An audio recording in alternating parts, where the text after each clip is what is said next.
नमस्कार मित्रांनो, नर्सिंग एक ईश्वर सेवा मी आरोग्यदूत या चॅनलमध्ये मी अक्षय तुम्हा सर्वांचं मनापासून स्वागत करते. मित्रांनो, तुम्ही जर आता माझ्या चॅनलवर नवीन आले असाल तर चॅनलला सबस्क्राईब करा, व्हिडिओला लाईक करा आणि शेअर करायला नक्कीच विसरू नका. तर आजच्या व्हिडिओमध्ये आपण बघणार आहोत GNM थर्ड इयरमधला इम्पॉर्टंट क्वेश्चन, प्रसूतीच्या तिसऱ्या अवस्थेतील विपरीत परिणाम. ठीक आहे, 5 मार्काचा हा प्रश्न आहे. ठीक आहे, कोणते कोणते विपरीत परिणाम किंवा कॉम्प्लिकेशन्स, प्रसूतीच्या तिसऱ्या अवस्थेत कोणते कॉम्प्लिकेशन्स होऊ शकतात, थर्ड स्टेज लेबर जी कंडिशन आहे, नंतर त्याच्यामध्ये कोणते कॉम्प्लिकेशन्स होऊ शकतात ते बघूया. तर पहिलं आहे प्रसवोत्तर रक्तस्राव PPH, पोस्टपार्टम हेमरेज. तर त्याच्यामध्ये काय होतं, तर प्रसूतीनंतर 24 तासाच्या आत आपण डेफिनेशन बघूया. 300 ते 500 मिलीपेक्षा जास्त रक्तस्राव होऊन बाईच्या नाडीची गती वाढली आणि रक्तदाब जर कमी झाला तर त्यात प्रसवोत्तर रक्तस्राव असे म्हणतात. याचे 2 प्रकार आहेत. गर्भाशयाचा टोन नाहीसा झाल्यामुळे म्हणजे नाहीसा होतो, त्याच्यामुळे होणार रक्तस्राव त्याला एटॉनिक टाईप ऑफ PPH असं म्हणतात. आणि जखम झाल्यामुळे होणार रक्तस्राव त्याला ट्रोमॅटिक टाईप ऑफ PPH असं म्हणतात. ठीक आहे, तर प्रसवोत्तर रक्तस्राव PPH ही पहिली कंडिशन आहे, कॉम्प्लिकेशन्स आहे. तर त्याच्या आता ह्याचे 2 प्रकार पडलेत. 2 प्रकारामध्ये आता पहिला प्रकार बघूया, गर्भाशयाचा टोन नाहीसा झाल्यामुळे होणारा रक्तस्राव. तर याच्यामध्ये आता हा 5 मार्काला प्रश्न आहे. काय लिहायचं ते मी सांगते. तर 80% केसेस या एटॉनिक टाईप ऑफ PPHच्या असतात. गर्भाशयाचा जो टोन नाहीसा होतो त्याच्यामुळे होणाऱ्या ज्या केसेस असतात त्या 80% एटॉनिक टाईपच्या असतात. आता याची डेफिनेशन काय आहे, तर प्रसूतीनंतर गर्भाशयाचा मसल टोन नाहीसा झाल्यामुळे गर्भाशय शिथिल होतो व त्यामुळे काय होतं, आकुंचनी व निर्वतनी परिणामकारक नसल्यामुळे, म्हणजे काय होतं, तर प्लॅसेंटा जो आहे प्रसूतीनंतर गर्भाशय जो आहे, गर्भाशयाचा काय होतो, मसल टोन आहे तो नाहीसा होतो. त्याच्यामुळे काय होतं, गर्भाशय शिथिल होतं आणि त्यामुळे आकुंचनी व निर्वतने जी असतात ती परिणामकारक नसल्यामुळे प्लॅसेंटा जो सुटलेला असतो, वार ज्याला आपण म्हणतो, वार किंवा प्लॅसेंटा म्हणतो ना, ते जे आहे ते सुटलेल्या ठिकाणाहून होणार रक्तस्राव नियंत्रणात येत नाही, त्यास एटॉनिक टाईप ऑफ PPH असे म्हणतात. त्याची कारणं कोणती आहेत एटॉनिक टाईपची, तर बहुप्रसवा, ग्रँड मल्टीपॅरा. त्याच्यानंतर बहुप्रसवामध्ये रक्तशय आणि मालन्यूट्रिशन ही अवस्था असल्यामुळे बऱ्याच वेळा प्रसूतीनंतर रक्तस्राव आढळतो. त्यानंतर गर्भाशयाचा प्रमाणाबाहेर ताणला गेला तर सुद्धा असतो. यामध्ये एखादी गर्भधारणा, अतिगर्भोदक, मोठा गर्भ, मालन्यूट्रिशन व रक्तशय या अवस्थेत थोडासा जरी प्रसूतीनंतर रक्तस्राव झाला तर बाईच्या प्रकृतीवर दिसणारे परिणाम फार लवकर आणि गंभीर स्वरूपाचे दिसतात.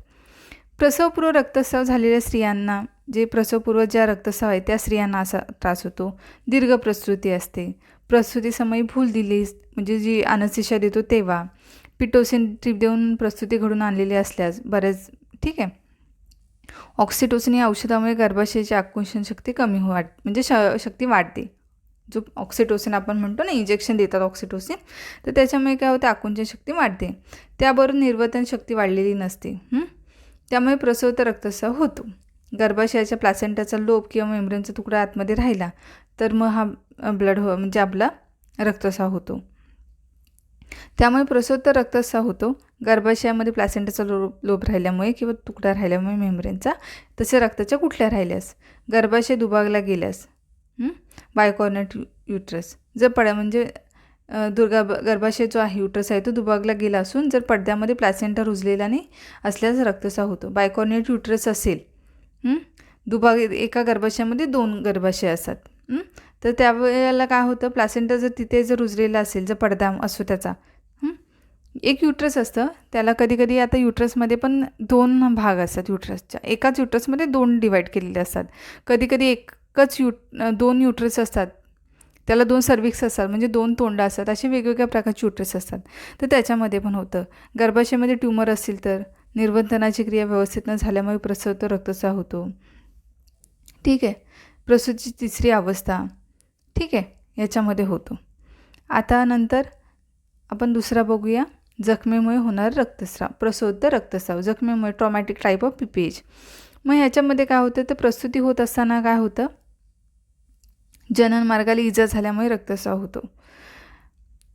आणि जर मग त्याला काय होतात तर त्याला ट्रॉमॅटिक टाईप ऑफ PPH असं म्हणतात. म्हणजे प्रसूती डिलिव्हरी होत असताना जननमार्गाला इजा किंवा जखम होते, त्यामुळे रक्तस्राव होत असेल तर त्याला ट्रॉमॅटिक टाईप ऑफ PPH असं म्हणतात. त्याची कारणं काय, तर प्रसूतीची पहिली आणि दुसरी अवस्था व्यवस्थित हाताळली नसल्यास, विटप ताटं रिजिड पेरिनियम असेल तर, विपरीत परिणाम, विपरीत दर्शन, विपरीत स्थिती असल्यास, ऑक्सिपिटो पोस्टेरियर पोझिशनमध्ये फेस टू प्युबिस प्रसूती होत असताना, कटी दर्शनाने गर्भमस्तक बाहेर येत असताना, फॉर्सेप लावताना किंवा जननमार्गाने शस्त्रक्रिया करून प्रसूती करताना, या सर्व कारणांमध्ये जननमार्गाला इजा जखम होण्याची शक्यता असते.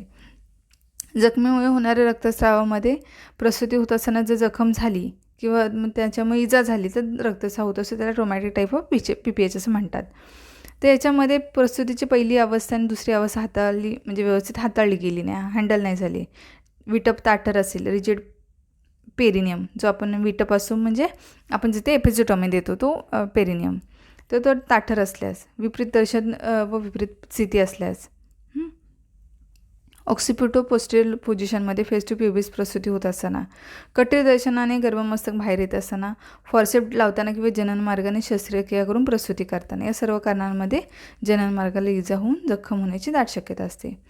त्याच्यानंतर दुसरं कारण आहे. आता पहिल्या कारणामध्ये आपण बघितले त्याचे 2 टाईप्स होते. आता दुसरं बघूया, रिटेन्ड प्लासेंटा. रिटेन्ड प्लासेंटामध्ये काय कॉम्प्लिकेशन्स आपण बघतो या प्रसूतीच्या तिसऱ्या अवस्थेत. तर त्याची काय व्याख्या आहे, प्लासेंटा गर्भाशयाच्या भिंतीपासून सुटलेला असतो, परंतु तो बाल जन्मल्यानंतर अर्ध्या तासाहून अधिक वेळ झाला तरी गर्भाशयातून बाहेर येत नाही, त्यास रिटेन्ड प्लासेंटा म्हणतात. म्हणजे प्लासेंटा गर्भाशयाच्या भिंतीपासून सुटलेला असतो, परंतु बाळ जन्मल्यानंतर अर्ध्या तासाहून अधिक वेळ झाला तरी गर्भाशयातून बाहेर येत नाही, त्याला रिटेन्ड प्लासेंटा असे म्हणतात. तर गर्भाशयातून प्लासेंटा स्वाभाविकपणे बाहेर पडण्याच्या क्रियेमध्ये 3 टप्पे आहेत. जे गर्भाशयाच्या भिंतीपासून प्लासेंटा सुटणे, तिथून तो गर्भाशयाच्या खालच्या म्हणजे जो भागात येणे आणि शेवटी जननमार्गातून बाहेर येणे. या 3 टप्प्यापैकी कुठेतरी अडथळा निर्माण झाल्यास तो आतमध्येच राहतो व रिटेन्ड प्लासेंटा ही परिस्थिती निर्माण होते. त्याच्यानंतर ॲड्रेंट प्लासेंटा ही तिसरी कॉम्प्लिकेशन्स आहे. यामध्ये काय होते, यालाच प्लासेंटा ऑक्रेटा असं म्हणतात. हा प्रकार काय होतो, तो अतिक्वचित प्रसंगी हा प्रकार आढळतो. यामध्ये प्लासेंटा तयार होत असताना एकतर तो स्पंजी लेअरच्याही पुढे म्हणजेच गर्भाशयाच्या मायोमेट्रियमच्या आवरणापर्यंत वाढतो आणि त्यामुळे तो सुटत नाही, किंवा स्पंजी लेअर्स तयार झालेला नाही तर हा प्लासेंटा सुटत नाही. ह्याचं काय आहे ॲड्रेंट प्लासेंटामध्ये, तर ॲड्रेंट प्लासेंटामध्ये याला ॲक्रेटा असे म्हणतात. हा म्हणजे खूप कमी लोकांमध्ये आढळतो, हा शक्यतो कमी लोकांमध्ये आढळतो. यामध्ये प्लासेंटा तयार होत असताना एक तर तो स्पंजी लेअर असतात, त्याच्या पुढे म्हणजे गर्भाशयाच्या मायोमेट्रियम जो आपला आवरण असतो, गर्भाशयाचे 3 आवरण आहेत, एंडोमेट्रियम, मायोमेट्रियम, पेरिमेट्रियम. एंडोमेट्रियममध्ये मधला आवरण असतो, मायोमेट्रियममध्ये मधला आणि पेरिमेट्रियम म्हणजे बाहेरचा. तर मायोमेट्रियम जे या आवरणापर्यंत वाढतो आणि त्यामध्ये सुटत नाही, किंवा स्पंजी लेअरच तयार झाला नाही तर प्लासेंटा सुटत नाही. आता त्याची डेफिनेशन काय आहे, तर प्लासेंटा गर्भाशयाच्या भिंतीपासून सुटतच नाही, त्यास ॲड्रेंट प्लासेंटा असे म्हणतात. ही कॉम्प्लिकेशन आहे तिसरी. आता चौथी कॉम्प्लिकेशन्स काय आहे, तर गर्भाशय आपली जागा सोडून उलटा होऊन जननमार्गाने बाहेर येतो. ही स्थिती अतिगंभीर आहे आणि अतिक्वचित आढळणारी आहे. प्लासेंटा अक्रेटाचे विपरीत परिणाम म्हणून आखूड नाळमुळे शॉर्ट जी ही असते कॉर्ड असते त्याच्यानंतर नाळ बाहेरून बाजूने जास्त ओढली गेल्यास आणि पोटावरून गर्भाशयाच्या फंडसवर दाब दिला गेल्यास, प्लासेंटा सुटण्यापूर्वी काढण्याची गडबड केल्यास आणि प्लासेंटा सोडवून हातात काढताना MRP व्यवस्थित हाताळल्यास, अशा प्रकारे हे आहेत कारणं जी गर्भाशय उलटा होऊन बाहेर येण्याची. कोणती तर प्लासेंटा ॲक्रेटाचे विपरीत परिणाम म्हणून आखूड नाळमुळे नाळ बाहेरील बाजूने जास्त ओढली गेल्यास आणि पोटावरून गर्भाशयाच्या फंडसवर दाब दिला गेल्यास, प्लासेंटा सुटण्यापूर्वी काढण्याची गडबड केल्यास आणि प्लासेंटा हाताने सोडवून MRP म्हणजे व्यवस्थित न हाताळला गेल्यास. तर हे कारणं होती 4, गर्भाशय उलटवून बाहेर येणे. हे आहेत आपल्या थर्ड जी आहे कंडिशन प्रसूतीची, तेव्हा होणारे विपरीत परिणाम किंवा कॉम्प्लिकेशन्स आपण म्हणू शकतो. ठीक आहे. आणि कुणाला जर GNM थर्ड इयरच्या नोट्स हव्या असतील, काही क्वेश्चन्स आहेत त्याच्या नोट्स हव्या असतील, तर तुम्ही मला इंस्टाग्रामची लिंक मी डिस्क्रिप्शन बॉक्समध्ये देते, तर तुम्ही मला हाय करू शकता. कुणालाही सक्ती नाही आहे.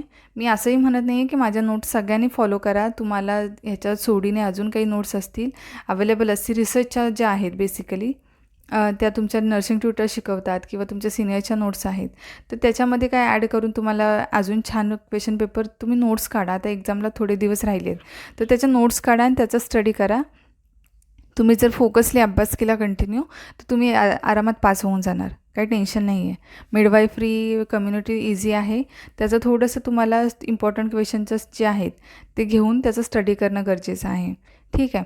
तर त्याच्यासाठी जर तुम्हाला माझ्याकडे आहेत काही क्वेश्चन्स आहेत जे तुम्हाला हवे असतील, कम्युनिटीचे आहेत, काही रिसर्चचे आहेत, मिडवाईफरीचे डिफरन्सेस आहेत ऑल, त्याच्यानंतर त्याच्याही काही नोट्स आहेत. कुणाला हव्या असतील तर मला इंस्टाग्रामवरती DM करा. मी असं म्हणत नाही, कुणाला सक्तीही नाही आहे. ज्यांना पाहिजे असतील नोट PDF च्या स्वरूपात तर घेऊ शकतात, नाहीतर चॅनलवरती बऱ्याच नोट्स आहेत अवेलेबल, त्याच आहेत. जर तुम्ही पहिल्यापासून बघितलं असेल तर त्याही तुम्ही काढल्या असतील नोट, त्याही फॉलो करा. ठीक आहे. तर आपण भेटू लवकरच पुढच्या व्हिडिओमध्ये. तोपर्यंत तुम्ही काळजी घ्या, अभ्यास करा. धन्यवाद.